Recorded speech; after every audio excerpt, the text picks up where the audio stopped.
Assalamu alaikum wa rahmatullahi wa barakatuh. Welcome back to the proof that Islam is the truth, where in these episodes we've been discussing some of the amazing scientific miracles of the Quran. Information in a book 1,400 years old that every Muslim believes is the uncreated word of Allah, the creator of the heavens and the earth, revealed for the benefit and the guidance of all of humanity. But it's not just a claim that we make, it's something that we can back up with evidence. And we believe that for any rational human being, any thinking person who takes the time and takes the energy and takes the effort to look at these evidences and examine them dispassionately, will come to know that truly Islam is what it claims to be, the religion that has been revealed by God the Creator for the guidance and the benefit of all of mankind. And in our last episode, we were talking about some amazing facts in the Quran concerning the universe, how the Quran had described the universe is expanding, that the universe has a common origin, and that the universe that we know it as today was formed out of a gaseous mass, and how all of this information was only discovered recently. Let's look at some more verses of the Quran concerning cosmology. One of the verses we want to mention is that Allah is the one who created the night and the day, the sun and moon. Each one is traveling in an orbit with its own motion. Now it's interesting that the Arabic word referring to movement with self-propelled motion is the verb sabaha. And yasbabuna is what the actual text mentions. Now, this implies a motion that comes from the body in question itself. So if it takes place in water, it means to swim. If it means on land, it means to walk. So the implication is the movement is coming from the body itself. So if it was talking about something in space, it would mean to rotate. It would itself rotate. Now, this is amazing. The Quran is talking 1,400 years ago about the earth and the moon and the sun rotating. If you are perhaps thinking that the sun is static, it's not. The sun, as does the earth, as does the moon, they all rotate. Of course, the earth, however, rotates around the sun. The sun rotates around its own axis. So it is actually quite correct, is saying. And of course, the earth is in orbit around the sun. And also, by the way, the sun is also in orbit. But it is in orbit round the center of the galaxy. In fact, it is believed that ultimately, if the sun keeps going in its orbit, it would ultimately end in what is known as the solar apex, a sort of position that it will end up in the center of the galaxy. So what we find here is that the Quran is talking about things that no one could really know this information 1,400 years ago. It is scientifically accurate.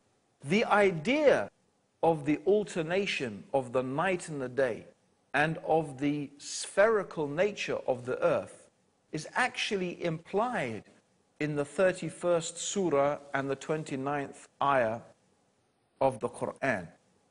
Have you not seen how Allah merges the night into the day and the day into the night?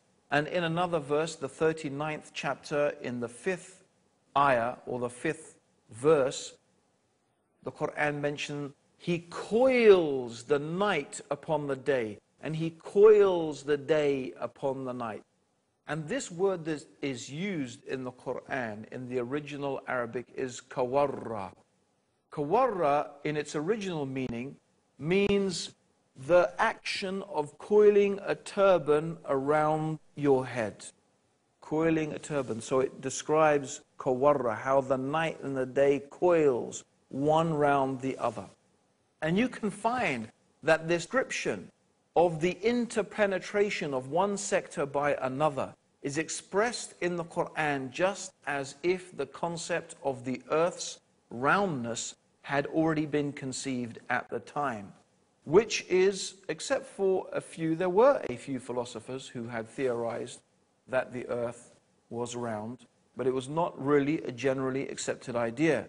But it is something that is implied in the Quran, and certainly we can gather this today from our present day knowledge. It's a very another interesting aspect that in one place in the Quran, the word that is used to describe the shape of the earth is the same word that is used to describe the egg of the ostrich. Now, looking at this globe, for example, you may imagine that the earth is completely spherical. But in reality, that is not the case. The earth is slightly misshaped. It is not a perfect sphere. And in fact, slightly elongated, rather like an ostrich egg. So it is incredible also that the Quran is describing that shape of the earth. At least this is a possible interpretation of those verses.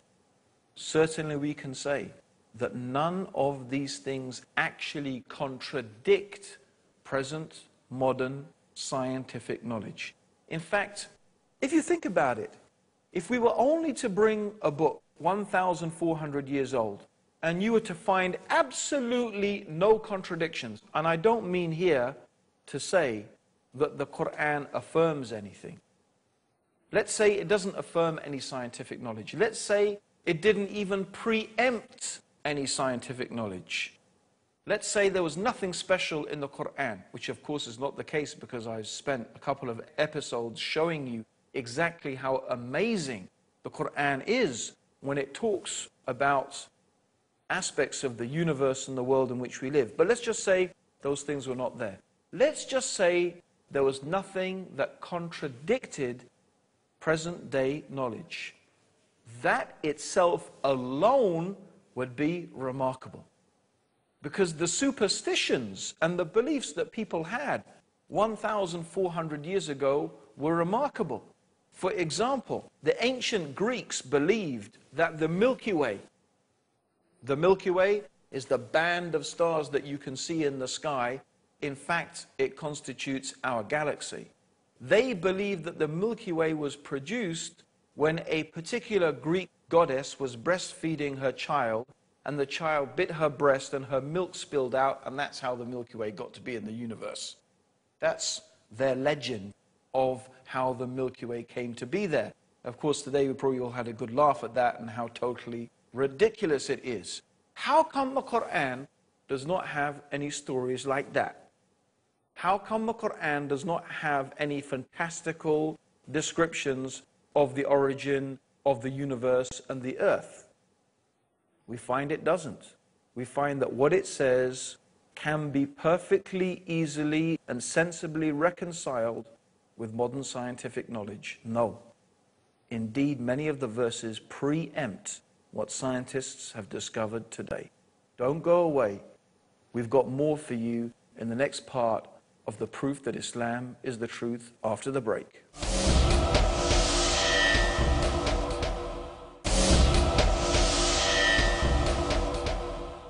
Assalamu alaikum, welcome back to the proof that Islam is the truth, where we're talking about some of the amazing scientific facts in the Quran that have been only discovered recently with modern scientific knowledge. Yet these things were mentioned in a book 1,400 years old. Let's look at some more of the amazing statements in the Quran. In the 10th surah, in the 5th ayah, the 5th verse, it says, "It is He," meaning God, Allah, "who made the sun a shining lamp and the moon as a light, and measured out their stages." Now the Quran describes the sun as siraj. Now the word siraj means torch, means it's something that generates its own heat and light. Whereas the moon is described as a nur. Now a nur means a light that is originating from another source. And of course this is the correct understanding. The moon reflects the light of the sun. It's common knowledge today, but not necessarily so in the time of the Prophet Muhammad. Let's see what one of the respected cosmologists and scientists in the field of astronomy had to say when he was shown some of the statements in the Quran concerning his field of expertise. Professor Yoshidi Kusan, who's the director of the Tokyo Observatory in Tokyo in Japan, and this is what he said: I say, I am very much impressed by finding true astronomical facts in the Quran. And for us modern astronomers who have been studying a very small piece of the universe, we have concentrated our efforts for understanding that very small part. Because by using telescopes, we can only see a very few parts of the sky without thinking about the whole universe. So by reading the Quran and by answering to questions, I think I can find my future way for investigating the universe. What he's saying is that the one who is writing the Quran, the one who is revealing the Quran, the one who is speaking the words of the Quran, is talking as if he is looking at the whole universe together, as opposed to the scientist who concentrates on observing this bit or that bit of the universe, which is what most astronomers do. Who is it that sees the whole universe altogether? Who is it who sees all things in all places in all times, except Allah, the Mighty, the Wise? So these are some of the amazing scientific facts, and we're going to move on also to another area that particularly interested me, because when I was at school, one of the subjects that I studied was geography, and a sub-subject of that was, of course, geology.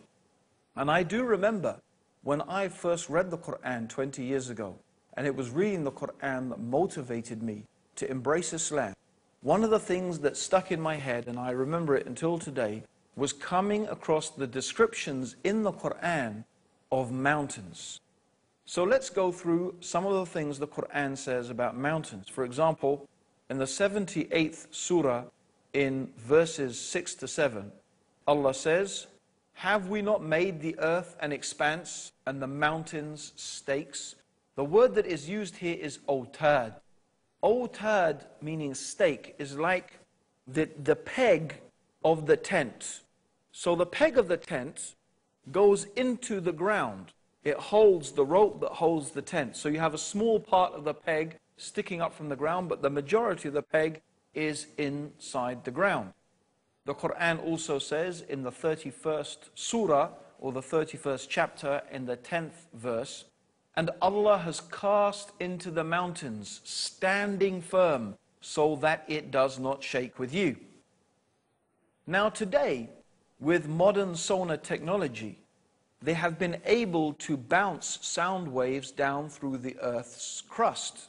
And according to the different rates at which the sound waves are reflected back and are measured, they can tell the different density of the Earth's crust as opposed to what is hard and what is soft, what is from the crust and what is from the magma. And what they have discovered with this technology is exactly what the Quran was saying 1,400 years ago, that the mountains have roots. The mountains, like the peg of the tent, not only do they go above the Earth's surface, the mountains go deeply into the Earth's core. And they act, it has been theorized, as stabilizers. They help to stabilize the Earth's surface. And there's two ways in which they do that. Number one, because the Earth is composed of tectonic plates. The crust of the Earth is actually made of different plates. And it is the movement of these plates that causes earthquakes. When these plates move against each other, the friction of that movement causes earthquakes. And that's also what they think how continental drift has happened. Originally, they believe all the continents were one continent, and then because of plate tectonics, it moved. But the Quran is saying is the mountains act as stabilizers. They help to stabilize the Earth's crust. And this is something that has actually been theorized by modern geologists. There's another way in which the mountains may act as a stabilizing factor, and that is to do with the rotation. Maybe if you try and spin something, you will find that if it is not really spherical, it will start to rotate, and then it will start to wobble out of shape. And it is possible that the mountains actually act as a counterbalance to keep the Earth's rotation smooth. I do stress, of course, that these are theories, but it is very interesting what the Quran is saying 1,400 years ago, and that it seems to be preempting the ideas and the knowledge that is being produced by modern-day science. Certainly, it is a fact that is established that the mountains have roots, and the Quran is saying that the mountains are like autad, the pegs of a tent. So this is a remarkable scientific fact. It's one I remember sticking in my mind when I first read the Quran about 20 years ago. So these are one of the remarkable things. Also, the Quran mentions some aspects of animal and plant life. For example, the 16th chapter of the Quran is called Surah An-Nahl, which means the surah of the bee. And one of the aspects of the Quran in this surah, it is talking about the bee. And it's very interesting that the word that is used in the Quran for the bee that flies around gathering honey or gathering the nectar for the honey, it is used in the female form. The gender that it is used is feminine. Although until recently it was believed that the bees were actually soldiers, they were males, and the ruler of the hive was a king.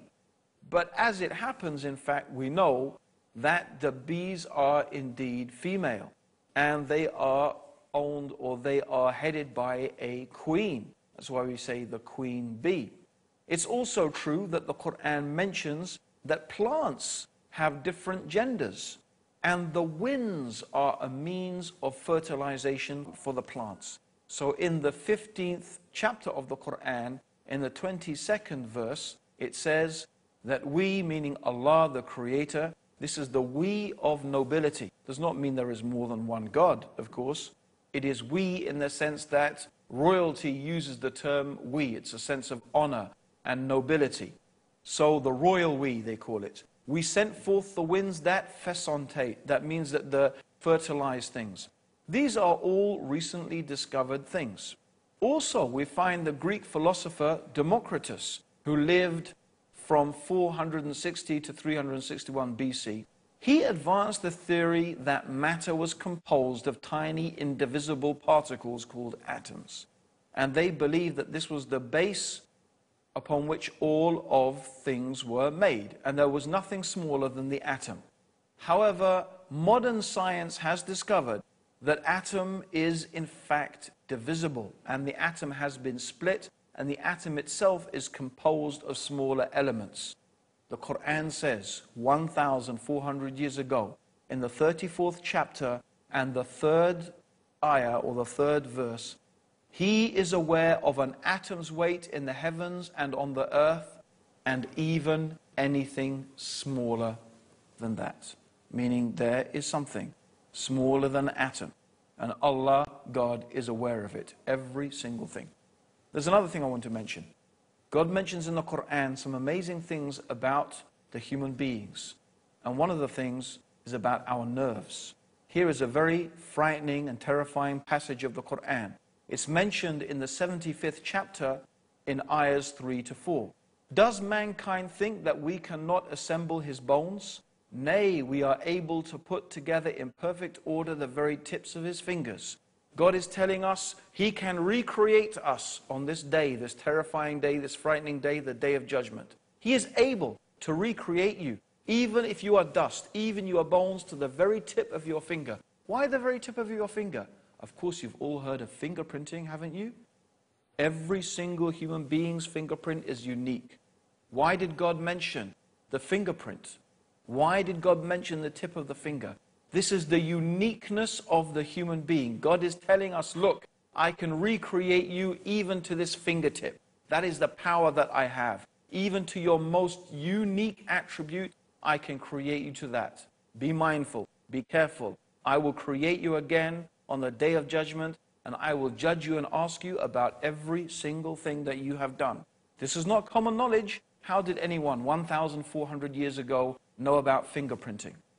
And Allah warns us in the 4th chapter of the Quran, in the 56th verse, those who reject our signs, we shall soon cast them into the hellfire. And as often as their skins are roasted through, we shall change them for fresh skins, so they may truly taste the penalty. For Allah is exalted in power, the wise. This is a very frightening description of the hellfire. God is going to burn the skin and recreate the skin and burn the skin, so the people in the hellfire will taste the punishment. Why is the Quran saying that? It has only recently been known and discovered that when the skin is burnt, a person does not feel any pain. That's why when a person suffers severe burns, a doctor will prick the skin to see if the person feels pain. If he feels pain, there are still nerve receptors left. If he does not, that means his skin has been so badly burnt, he cannot feel pain. So if God put people in the hellfire and the hell burnt their skins, after that they will not feel the pain. So Allah is going to recreate the skin again, so they will keep on tasting the punishment. It is a very severe warning from the one who has created you.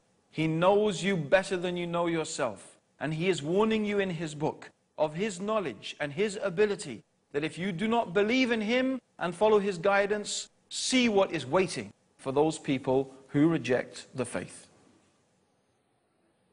My dear listeners, we have only one more thing we want to mention.